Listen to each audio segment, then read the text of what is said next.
Tuhan selalu baik bagi kita. Amin.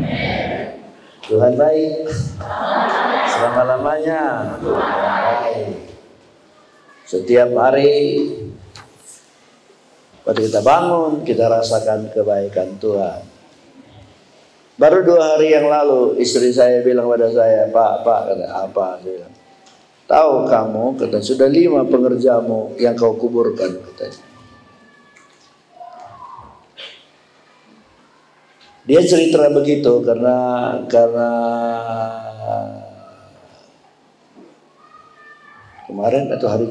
kemarin pagi salah seorang mantan pengerja dan sudah kenal juga karena berapa kali saya sudah undang ibadah di sini, Pendeta Gideon Wasiono. Ya, dia juga sudah berangkat dan besok sore akan dikebumikan. Tapi sebenarnya lebih enak di sana dari di sini, ya kan? Lebih enak mana, sana atau sini? Kalau aku suruh saudara bilang sama sebelahnya, aku doakan kau cepat-cepat ke sana, mungkin nggak senang ya, nggak senang.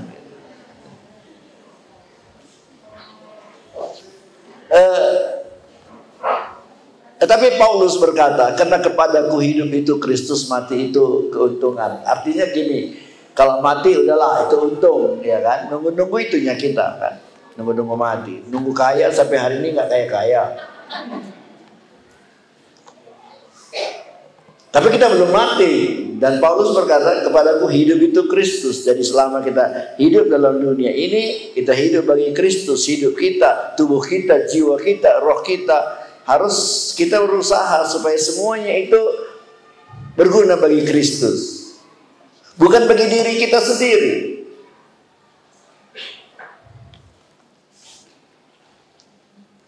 Nah, di sini timbul satu masalah yang besar, saudara. Apakah tujuan kita ini berguna bagi diri kita atau berguna bagi Tuhan? Nah, di sini terjadi peperangan nih, nggak mudah ini, saudara. Dan itu seperti saya sering katakan, itu seperti jungkat-jangkit gini kan. Kalau satu naik, satu ke bawah. Kalau satu naik, satu ke bawah. Kalau kita mau hidup bagi Tuhan, pasti keinginan kita untuk diri kita berkurang. Kalau kita mau hidup untuk diri kita, maka keinginan kita untuk hidup bagi Tuhan berkurang. Jadi ini satu posisi yang sulit. Kalau bisa maunya ya Tuhan juga bertambah-tambah, kita juga bertambah-tambah, ya. Tapi Yohanes Pembaptis berkata, biarlah dia bertambah-tambah, aku berkurang-kurang. Ada satu peristiwa, nanti aku singgung juga, kita lihat nanti ayatnya. Waktu murid-murid Yesus ada dalam perahu, lalu ada badai kan, ada badai. Biasalah dalam hidup ini kan selalu ada badai. Biarpun kita tidak suka badai, selalu ada badai. Ada di sini yang nggak mau ada badai dalam hidupnya? Ayo mari ke depan yuk, aku doakan supaya nggak ada lagi badai. Aku akan bilang, Tuhan cabutlah nyawanya. Dalam hidup ini biasa, badai biasa. Kadang-kadang kecukupan, kadang-kadang kekurangan biasa. Seperti nyanyian kita berkata seperti roda kereta salju, kadang di atas, kadang di bawah, kadang di atas, kadang di bawah. Dan waktu murid-murid sedang ketakutan, lalu Yesus datang di tengah-tengah badai, dia berjalan di atas air. Murid-murid senang atau takut? Takut. Bayangkan ya, di tengah badai yang begitu besar, lalu ada orang pakai baju putih jalan di atas air. Murid-murid teriak, "Begu, begu," katanya. Nggak ada ayatnya. Yang ada ayatnya hantu-hantu katanya. Yesus bilang, "Unang homa biar, aului." tahu juga dia isi kita saudara. Lalu Petrus berkata, Tuhan kalau engkau itu, suruhlah aku berjalan di atas air. Yesus bilang, mari. Lalu Petrus segera dia loncat di atas danau yang sedang ada badai. Dan dia berjalan di atas air. Mujizat apa enggak? Mujizat. Tapi waktu dia lihat kiri kanan ada kebimbangan. Tadinya pikirannya tidak begitu bekerja. Sesudah pikirannya bekerja, dia timbul kebimbangan dan firman Allah katakan dia tenggelam dan Yesus segera menolong dia. Dan akhirnya dia naik kembali di atas perahu dan ayat nanti aku akan baca di ayat yang terakhir dikatakan maka redalah badai itu. Kapan reda itu badai? Kapan reda badai itu? Pada waktu dia sudah ada di atas perahu.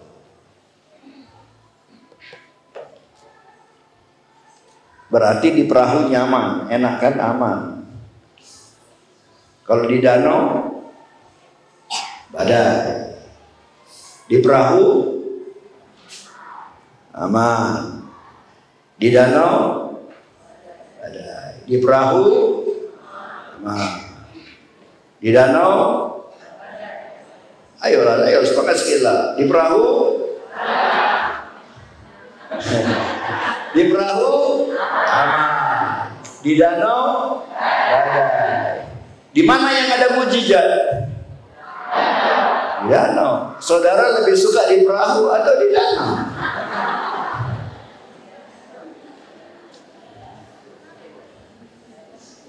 Ini satu dilema, itu satu masalah. Seringkali kita nggak mau di badai, padahal di badai ini ada pencobaan.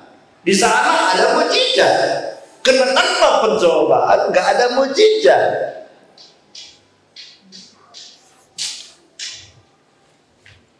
Tetapi tidak semua pencobaan mendatangkan mujizat. Sering juga pencobaan justru menenggelamkan orang. Kenapa? Di mana masalahnya? Masalah di iman percaya mereka. Itu yang dikatakan oleh firman Tuhan. Pernah baca di Alkitab tentang orang yang menabur gandum di ladang? Di tengah malam apa? Datang musuh. Ditaburnya apa? Lalat.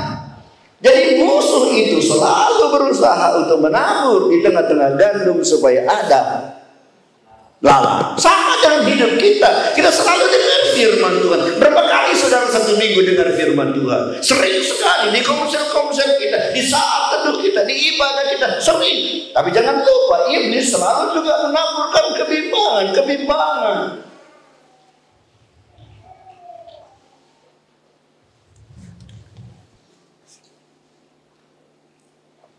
Aku membaca dari Matius 14. Ini yang aku udah ceritakan sepintas tadi.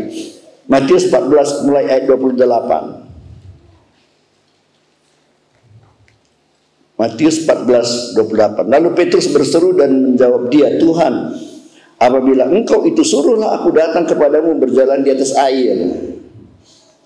Kata Yesus, datanglah. Maka Petrus pun turun dari perahu dan berjalan di atas air mendapatkan Yesus. Tetapi ketika dia rasanya tiupan angin, takutlah ia dan mulai tenggelam, lalu berteriak, Tuhan tolonglah aku. Segera Yesus mengulurkan tangannya memegang dia dan berkata, hai orang yang kurang percaya, mengapa engkau bimbang? Lalu mereka naik ke perahu dan angin pun redalah.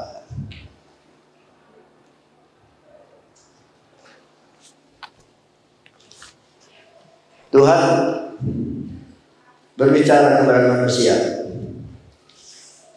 Semua buah di taman ini semuanya boleh dimakan. Hanya itu aja yang di tengah itu jangan kau makan. Itu firman Tuhan. Itulah gandum.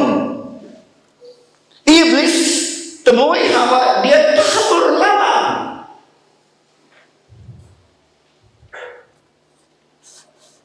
Semuanya nggak boleh makan kan?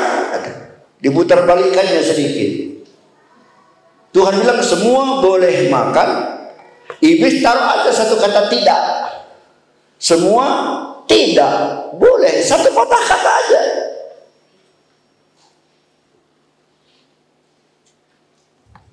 Sehingga Hawa berdiri di persimpangan jalan. Mana ini? Firman Tuhan atau iblis? Firman Tuhan atau iblis? Firman Tuhan atau iblis? Mana yang lebih dipercayai?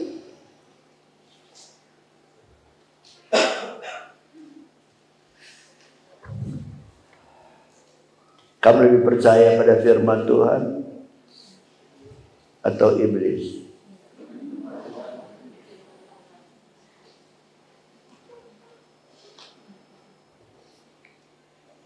Kalau lebih percaya pada firman Tuhan, kenapa masih ada orang Kristen kedukun?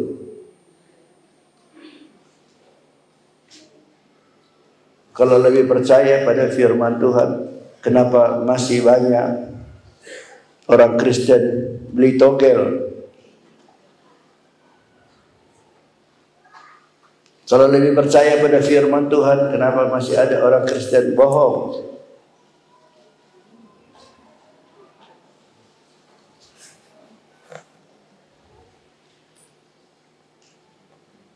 Kalau lebih percaya kepada firman Tuhan, kenapa mesti selalu banyak utang sana, utang sini, utang sana, utang sini? Orang karo bilang udah bagi puah, apa? Gimana punya puah?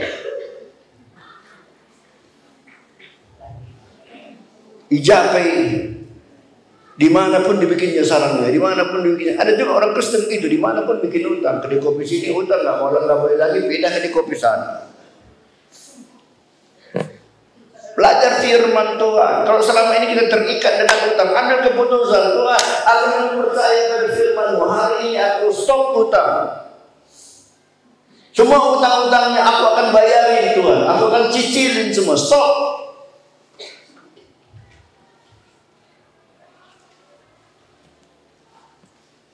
Harus belajar. Lebih percaya kepada firman Tuhan daripada iblis. Tapi memang kita kan keturunan dari opung kita, Adam dan Hawa kan. Jadi sedikit-sedikit masih langket. Masih terpengaruh hidup kita dengan prinsip-prinsip hidup dari nenek moyang kita dulu. Dan akibat terjadinya kebimbangan antara firman Tuhan dan iblis, akhirnya mereka lebih percaya pada suara iblis. Dan apa? Akibatnya apa? Mereka mengambil buah dan memakannya. Dari kebimbangan muncullah ketidakpercayaan. Dan dari ketidakpercayaan muncullah ketidaktaatan. Dan orang yang tidak taat, dah putuslah harapannya untuk diberkati oleh Tuhan. Ke surga-surganya kita nanti semua. Tapi kita sekarang sedang berbicara tentang bagaimana mengalami hidup yang berkemenangan, victory dalam hidup ini. Kalau di surga nanti nggak usah kita ngomong lah. Bagaimana selama dalam hidup ini setiap ada godaan, kita sanggup melawan godaan. Kita belajar dari Yusuf, digoda oleh istri Potifar, tak tergoda. Digoda oleh kepahitan, dia bisa pahit, tak mau dia pahit.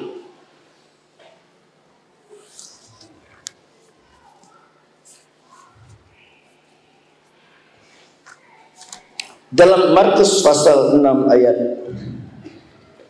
6, ayat ini terjadi di kampungnya. Itu maka Yesus berkata seorang nabi itu tidak dihormati di kampung. Di ayat 6, ia merasa heran atas ketidakpercayaan mereka. Dia merasa heran. Heran apa?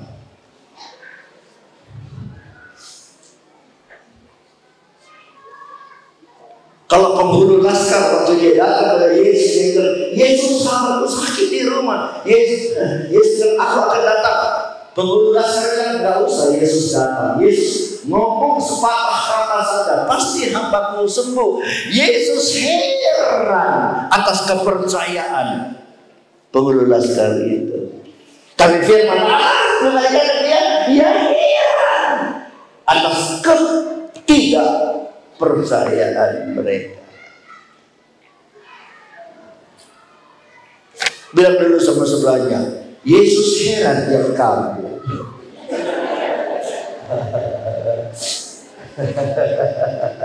Haleluya. Yesus heran melihat kita. Amin. Tapi heran yang mana?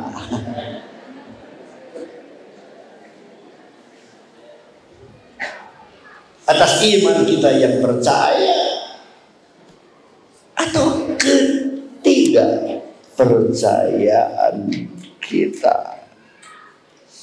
Ada dua senjata ampuh yang selalu dipakai oleh iblis untuk meruntuhkan kita, untuk supaya kita tidak bisa berbuat apa-apa.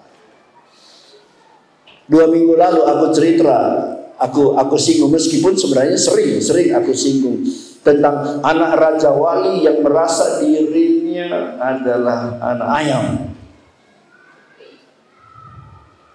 Rugi kan anak Raja Wali merasa dirinya ayam. Pernah aku tunjukkan istri gambar seekor gajah yang diikat kakinya, dipatokkan di patok yang kecil. Dia dipatokkan, dia langsung nyerah. Nggak bisa lagi aku. Langsung dia dulu nunggu besok dilepaskan baru jalan lagi. Padahal disepakkannya aja patoknya terbang. Kenapa dia merasa tak berdaya kalau sudah dipatok? Karena sejak kecil waktu dia mulai lahir dia sudah dipatok. Dan waktu dia kecil dia coba nggak berhasil. Lama-lama dia tidak coba lagi karena dalam pikirannya sudah ada satu pemikiran, tak berguna lagi kau coba, pasti tak berhasil. Padahal dia makin besar. Siapa bilang kalau kita lihat pasti gampang ada, tapi pikirannya yang membuat dia tidak berhasil melepaskan dirinya. Dan iblis selalu menaburkan benih itu dalam pikiran kita.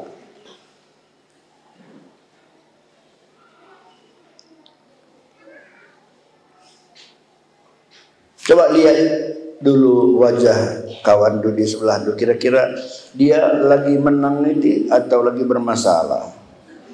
Dari mukanya kan kelihatan dia kan, orang itu kan apa yang ada di hatinya itu yang ada di mukanya gitu.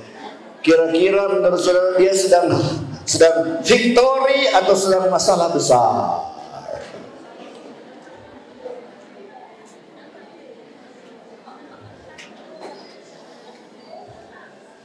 Aku berdiri di pintu itu aja tahu. Waktu bersalaman aku tahu ini pasti persalinan.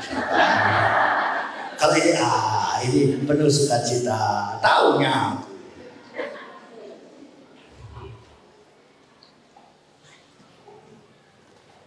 Tapi tahukah saudara, apa yang ada di wajah saudara, apa yang ada di hidup saudara, itu tidak tergantung daripada keadaan saudara, bukan. Itu tergantung kepada benih yang mana yang lebih menguasai saudara. Benih yang ditabur oleh firman Tuhan yang membuat iman saudara makin kuat, atau benih yang ditabur oleh kuasa kegelapan yang selalu membuat hidup saudara menjadi bimbang. Bimbang itu kan artinya ada dua pendapat.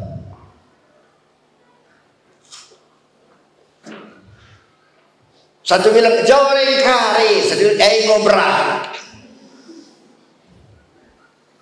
Kita berdiri di tengah ini, yang mana yang aku mau dengar? Firman Tuhan bilang semua boleh makan. Yang satu suara bilang semua tak boleh dimakan. Ini bimbang, di tengah ini bimbang.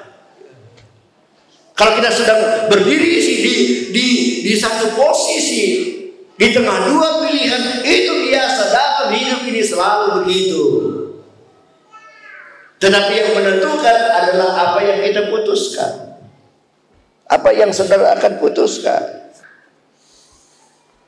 Kalau antara dijalankan di kantong kolektif pun kan biasa berpikir kita sekalian 1.000 aja. Yang lain kan 1.000 aja cukup. Iya, kita janganlah 10.000 lah dikasih. Kita berdiri di dua posisi nggak apa-apa. Kalau peperangan itu selalu ada dalam pikiran kita biasa. Saya pun sama. Tapi yang menentukan bukan itu, yang menentukan apa yang kita lakukan, apa yang kita putuskan. Apakah kita lebih mempercayai suara yang disampaikan oleh Roh Kudus, ataukah kita lebih mempercayai suara kegelapan itu?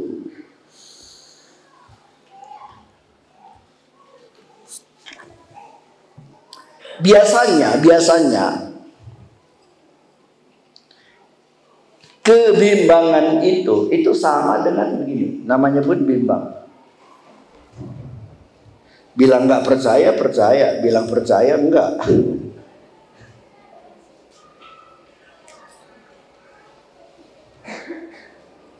Antara dua nih. Dan biasanya itu kalau terjadi pada orang lain, kita akan mendorong dia supaya percaya. Tapi kalau itu terjadi kepada kita sendiri,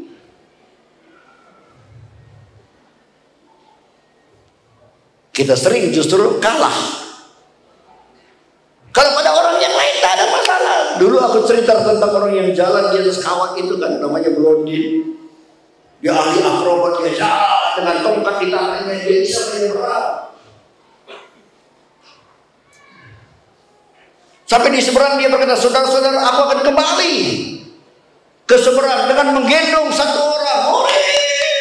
Semua tepuk tangan.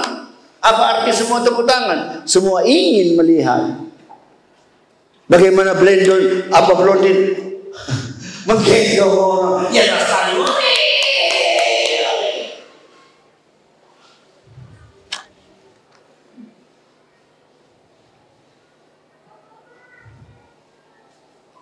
Blondin datang sama satu bapak, Pak, bapak percaya aku bisa ke seberang gendong orang? Oh percaya. Betul percaya? Percaya. Bahaya enggak? Enggak, bapak kan jago. Kalau gitu bapak mau ku gendong? Ya, jangan aku lah, anakku masih kecil. Apa hubungannya anak masih kecil?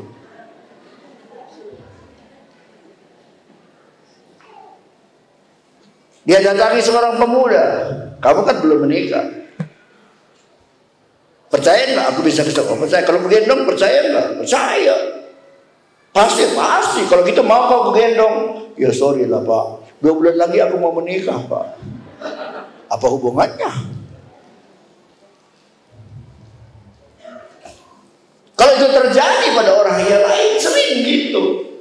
Gampang kita ngomong, tapi waktu terjadi pada diri kita sendiri, kita jadi orang yang berbeda.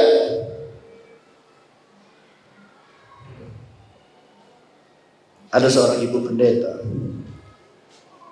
Ya namanya pun ibu pendeta lah, kayak istri saya lah. Setiap ada kedukaan, duka cita kan pasti sabar ibu. Anak ibu sudah sampai di sorga.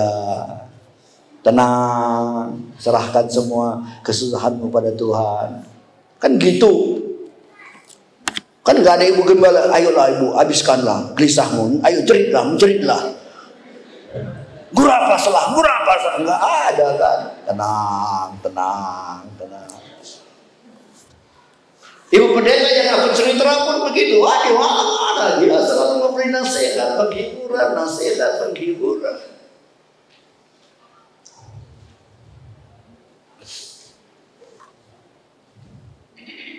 Sampai satu hari anaknya meninggal. Masih muda. Anaknya tinggal di Medan. Baru 3 hari yang lalu dia pulang dari rumah anaknya.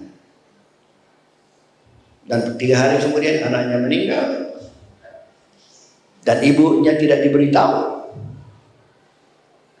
Itu mayatnya langsung dibawa dari Medan, dibawa ke Brastadi dan diantar ke rumahku.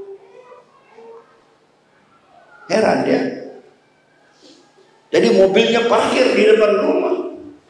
Jam 5 pagi-pagi mereka ketok pintu. Pak Dapat.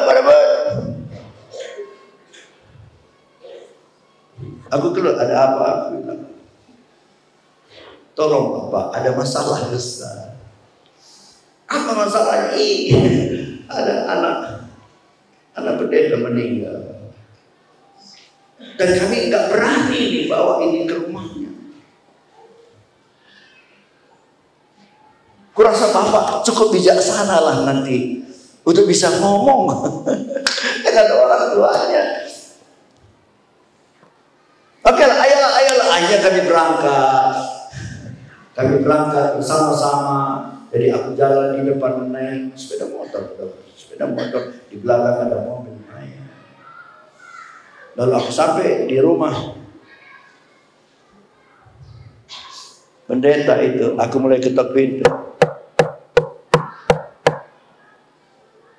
Dan ibu pendeta buka pintu. Ada apa dapat katanya pagi-pagi. Gini bibi. Gini apa? Iya, ada sedikit masalah sama anak itu. Wah! Langsung dia gelempar kayak ayam disembelih. Aku bilang, bibi, kami selalu memberi nasihat kepada orang yang lain. Sabar, kami bilang.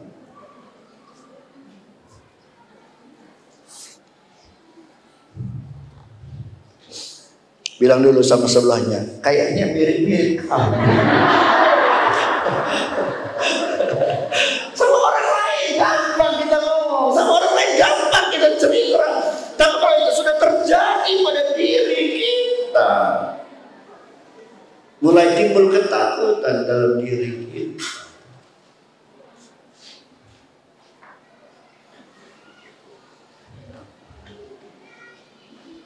10 tahun lalu aku dengan ibu gembala, dengan 8 orang yang lain, pasangan-pasangan suami istri pendeta, jalan-jalan ke Penang. Lalu jalan sampai ke Penang, kita bilang udahlah sekalian udah jalan-jalan, check up lah. Tanyalah berapa check up, nggak gitu mahal sih. Kira-kira mungkin 1 juta, 2 juta. Check up lah kami.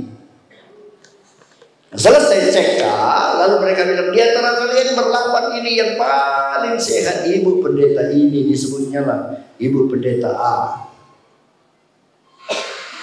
Paling sehat, tak ada masalah, tak ada penyakitnya, bersihnya paru-parunya, jantungnya, ginjalnya, semuanya bersih. Lalu dia bilang, dari antara kalian yang 8 yang paling tak sehat, yang tidak sehat, Bapak ini tunjuknya.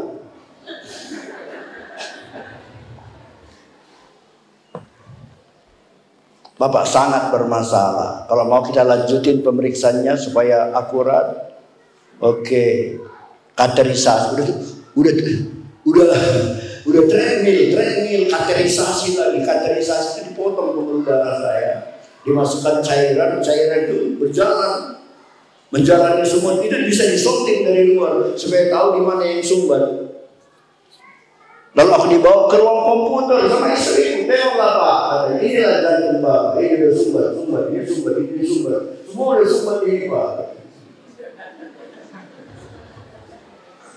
Jadi 300% pembuluh darah, 265% sudah sumbat.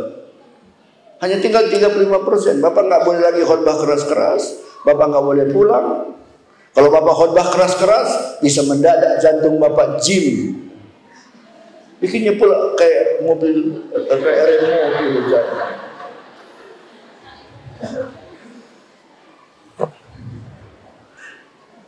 Tidak bisa dibalon lagi, nggak bisa diring lagi. Satu-satunya jalan bypass. Udah tanya berapa biaya bypass? Ya kurang lebih 100 juta. Menurut saudara pada waktu itu aku bimbang enggak?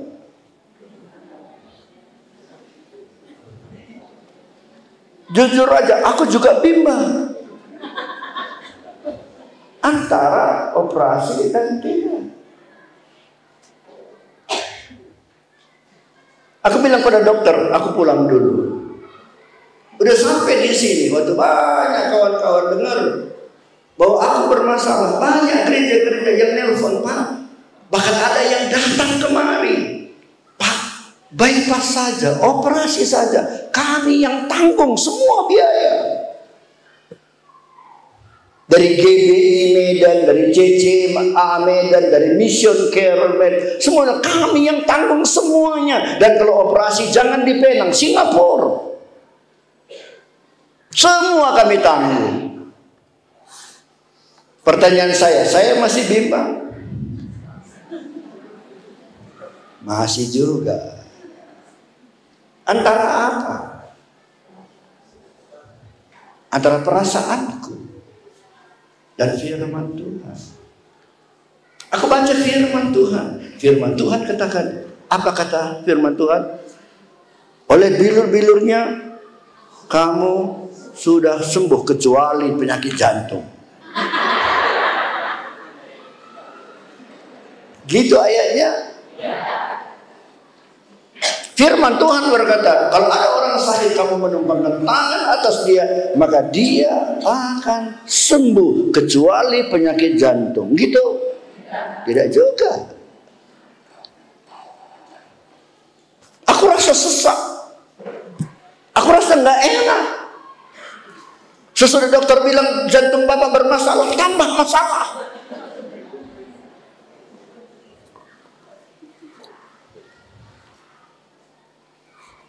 Aku berdiri di dua persimpangan.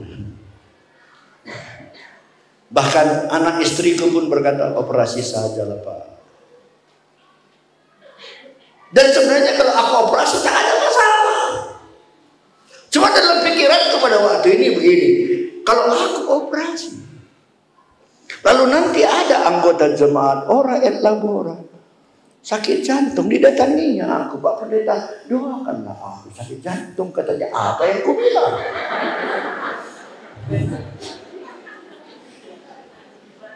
Apa ku bilang?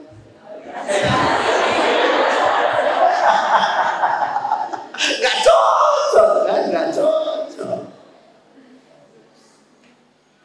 Firman Tuhan berkata, aku sudah sembuh, oleh bilur-bilurnya kamu sudah sembuh. Tapi perasaanku menyatakan aku belum sembuh, aku masih sakit. Tapi firman Tuhan bilang sudah sembuh, tapi aku masih sakit. Sakit ku rasa. Ini ya.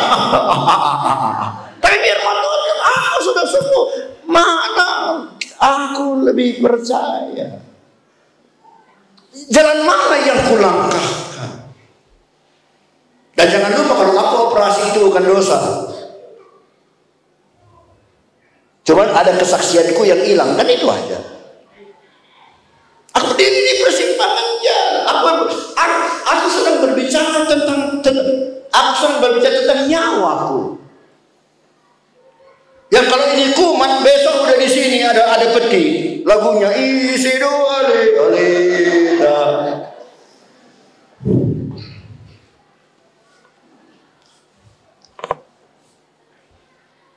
Dan aku rasa mungkin masalah saudara bukan soal jantung. Masalah saudara mungkin sakit perut. Masalah saudara mungkin pikiran yang rumit karena anak-anak yang nakal.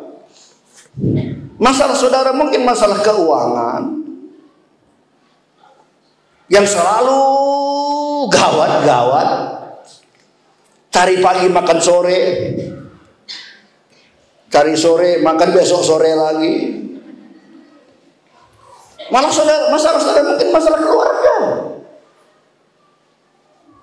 yang sering tidak saling mengerti satu sama yang lain. Masalah saudara mungkin masalah Gunung Sinabung. Udah dikasih obat batuk terus dan tak tahu kapan sembuh. Tapi aku yakin apapun masalah yang kita hadapi ini, di tengah-tengah godaan antara kiri dan kanan, kiri dan kanan, kiri dan kanan, Putusan apa yang kita akan ambil? Keputusan apa yang akan kita ambil? Dengar saudaraku, dengar. Dengar ini. Jangan cari jalan pintas. Ayo sama-sama ulang. Jangan cari jalan pintas. Jangan cari jalan potong. 1, 2, 3. Jangan cari jalan potong. Ke neraka ada jalan potong. Gelis. Ke surga nggak ada jalan potong. Menghadapi kekalahan banyak jalan pintas, banyak jalan potong. Menghadapi hidup yang berkemenangan tak ada jalan potong. Jangan cari jalan yang mudah. Jangan cari prinsip-prinsip yang tidak sesuai dengan apa yang diajar oleh firman Tuhan. Biarpun rasanya berat, tapi imani.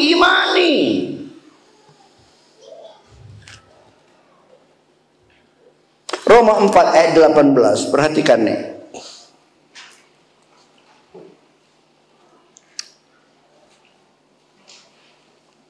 Sebab sekalipun tidak ada dasar untuk berharap. Semua katakan, tidak ada dasar untuk berharap. Namun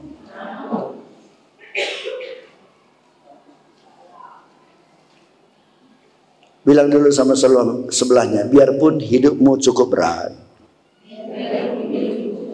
namun jangan menyerah.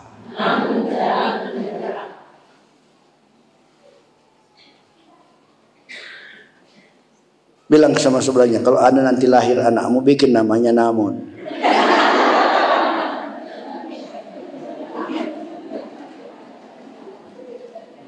Biarpun hidupku berat, aku tak menyerah. Apa yang dapat memisahkanku dari kasih-Mu, Tuhan, sahabatku? Kelaparankah, ketelanjangankah?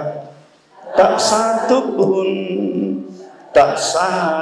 biarpun kelaparan, biarpun ketelanjangan, aniayakah, penderitaankah? Tak satu pun. Iblis, engkau boleh mencoba meniup-niupkan suaramu yang bohong itu, namun aku tetap percaya pada firman Tuhan. Biarpun keadaan sekelilingku kelihatan tidak baik, namun aku yakin Tuhan bisa membuka jalan bagiku. Itu dikatakan oleh ayat itu. Sebab sekalipun tidak ada dasar untuk berharap, namun Abraham berharap juga dan percaya bahwa ia akan menjadi bapa banyak bangsa, yang menurut telah difirmankan, demikianlah banyaknya nanti keturunanmu. Umurnya udah 100, istrinya udah 90, anak enggak ada. Firman Tuhan bilang keturunanmu nanti banyak.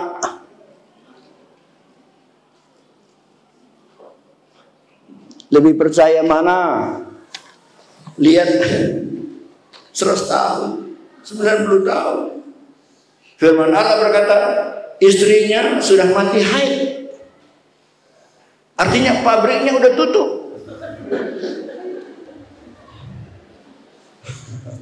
Namun Abraham percaya. Dan aku yakin bagaimanapun hidup saudara, bagaimanapun keadaan saudara sekarang, pastilah masalah, kemungkinan di depan belum seberat Abraham ini. Tapi dia percaya. Ayat 19, imannya tidak menjadi lemah walaupun dia mengetahui bahwa tubuhnya sudah sangat lemah karena usianya telah kira-kira 100 tahun dan bahwa rahim Sarah telah tertutup. Imannya tidak jadi lemah biarpun badannya lemah. Wah, ini Coba bilang dulu sama sebelahnya, bacakan ayat ini. Nyanyi itu diganti sama kamu. Ayo. Dimantu, jangan dibilang biar badan lu lemah, biar situasi dulu lemah, biar masalah dulu lemah. Tapi iman tuh jangan jadi lemah. Bilanglah sama sebelahnya, berkatilah kawan-kawannya gini. Karena kalau kamu yang ngomong lebih tajam itu daripada aku yang ngomong gitu.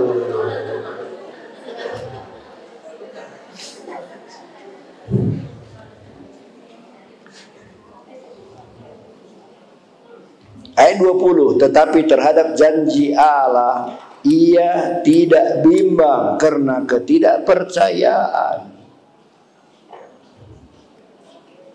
Tadi Petrus dan orang-orang di kampungnya bimbang, nggak percaya. Abraham enggak. Malahan dia diperkuat dalam imannya dan ia memuliakan Allah dengan penuh keyakinan bahwa Allah berkuasa untuk melaksanakan apa yang telah ia janjikan. Tuhan itu bisa kok. Tuhan itu bisa.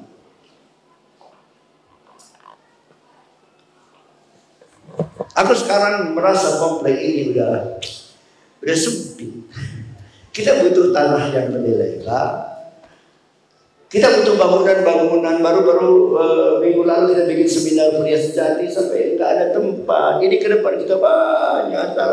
Rasanya tempat kita ini tidak memadai. Tapi kalau untuk beli tanah, untuk membangun lagi, kita kan butuh uang nggak sedikit. Kalau 1 M nggak cukup. Kita butuh banyak uang. Tapi aku lihat teman-teman GPD orang laporan, kurasa gimana? Nggak ada harapan. Tapi firman Allah nggak bilang lihatlah anggotamu, enggak. Firman Allah kata lihatlah Tuhan. Dan sampai hari ini aku masih percaya.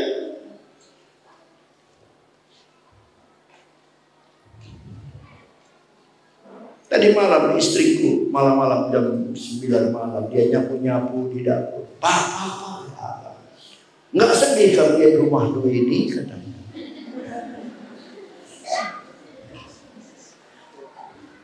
Gubernur. Aku ketawa aja, ketawa. Kenapa?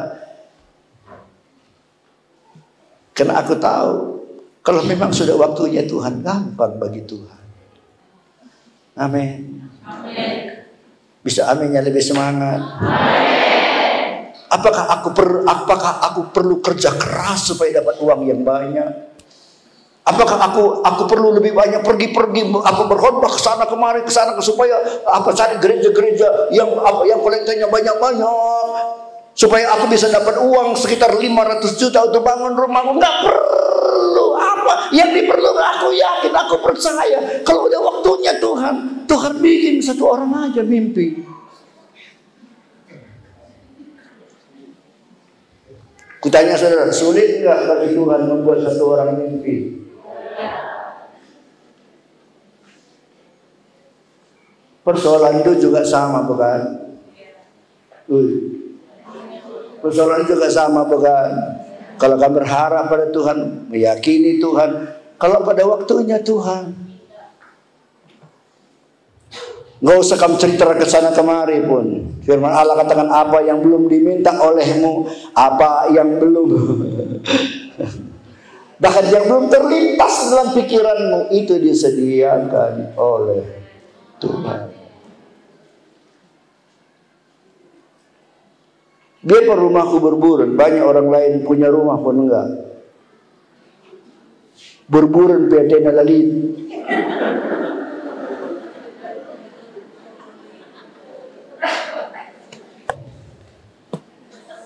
Udah kita gantungkan aja hidup kita kepada Tuhan. Aku malah sama kawan-kawan aku menghibur diri bilang, kalau ada uangku, aku bangun rumah bagus pun paling-paling 2-3 tahun lagi aku tempati. Sudah itu check out kami kan, pergi ke surga, menemukan rumah yang terbuat dari emas di sana.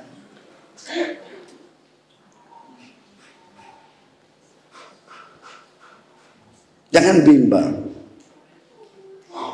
Akhirnya Abraham kan mengalami kan. Bayangkan dari seorang wanita umur 90 tahun lahir seorang anak. Gimana kalau ada anggota kita satu udah 90 tahun? Tahu ada berita baik minggu yang lalu, nenek Siano melahirkan.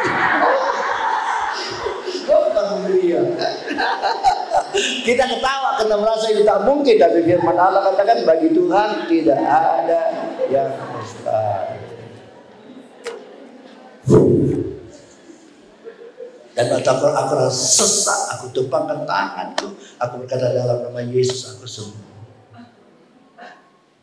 Masih sakit memang, masih sesak, tapi aku berkata Tuhan, aku tak peduli perasaanku. Aku lebih peduli pada firman Tuhan. Aku lebih percaya pada firman Tuhan dari perasaanku. Dan 10 tahun sudah berlangsung sampai hari ini aku masih hidup. Dan ibu yang paling sehat itu 2 minggu kemudian aku yang menguburkan dia.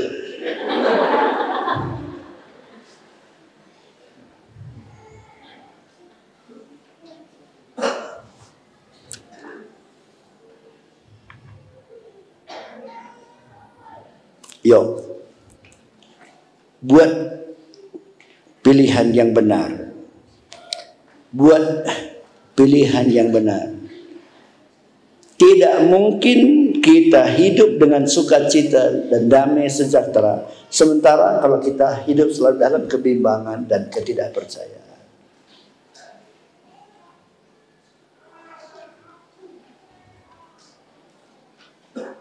Seharusnya hidup ini kita berkata, Tuhan, aku ini milikmu, aku ini anakmu, aku percaya padamu. Terserah, mau apa saja. Mau apa saja Tuhan.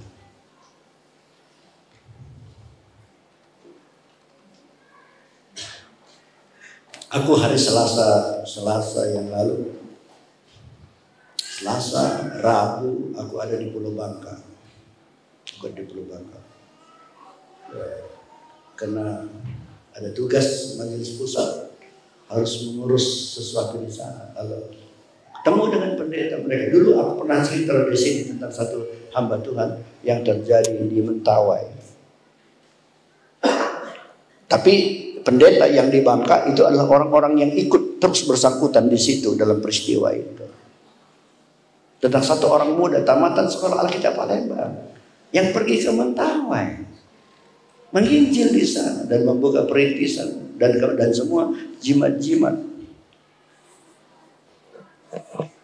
dia bakar. Dan timbul satu masalah karena ada di antara jimat-jimat itu yang di dalamnya, di jimat itu ada tulisan-tulisan dalam bahasa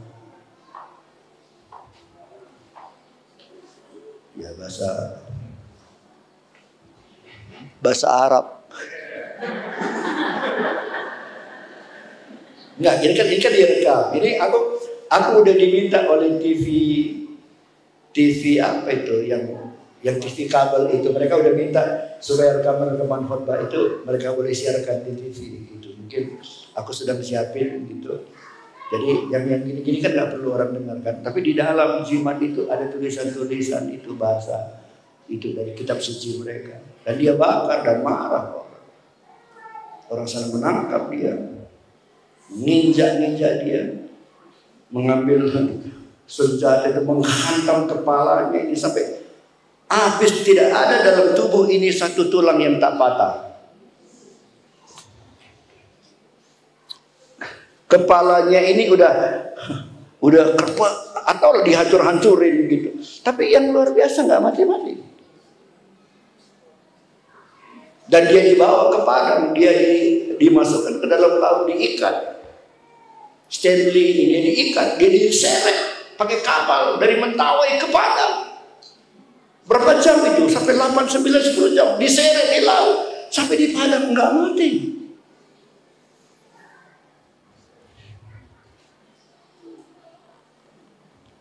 Sampai pendeta Siwi dari Palembang ambil dia dari Padang bawa ke Jakarta. Dan dari pemerintah minta tolong jangan diekspos, jangan diceritakan, jangan masuk koran karena ini menyangkut SARA.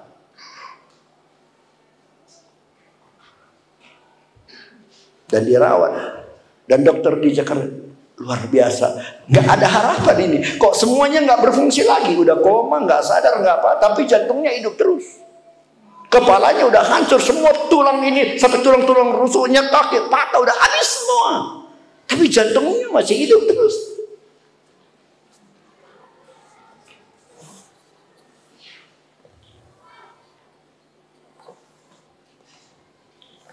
Dan akhirnya dia meninggal di Jakarta. Waktu dibawa ke Manado, tidak pernah ada satu orang, siapapun tokoh pemerintah, presiden pun nggak disambut seperti itu. Dari airport, dari lapangan terbang itu, dibawa dia ke gereja Samratulangi di Manado. Itu sepanjang jalan penuh orang, itu berapa puluh kilometer itu, orang semua menyambut kedatangan mayat dari Stanley. Waktu dia dibawa ke Tondano untuk dikuburkan di sana, orang-orang sana semuanya kumpul. Kita mau serang perkampungan mereka, balas dendam.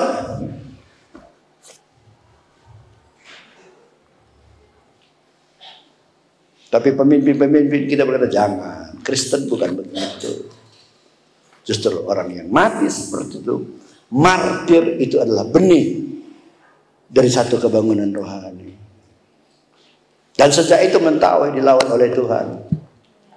Dan Samad yang memimpin penganiayaan itu, waktu mereka naik kapal dari Mentawai menuju ke Padang, tenggelam satu keluarga, semuanya tenggelam, habis.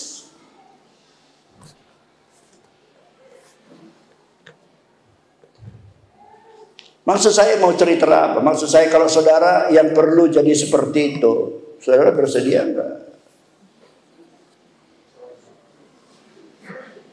Jadi bukan sikit-sikit aja masalah, sikit-sikit pendeta, baru sikit-sikit. Bilang dulu sama saudaranya, mulai sekarang jangan mengeluh lagi kawan. Ulah naik kamu krucipi, punya iman, kita bersandar apa? Waktu kita berjalan dalam jalan Tuhan, apapun yang Tuhan izinkan, yakinlah bahwa semuanya akan berakhir dengan baik. Mari kita belajar. Firman Allah katakan, mari kita mulai belajar hidup dari iman kepada iman. Dari iman kepada iman. Selama ini gimana? Saudara beriman? Pernah bimbang? Jadi dari iman pada bimbang. Nanti iman lagi, bimbang lagi. Dari iman lagi, bimbang lagi. Iman lagi, bimbang lagi. Oh, itu yang diajar firman Tuhan. Firman Tuhan mengajar kita hidup dari iman kepada iman. Iman kepada iman. Dan aku yakin saudara akan mengalami lawatan Tuhan. Haleluya.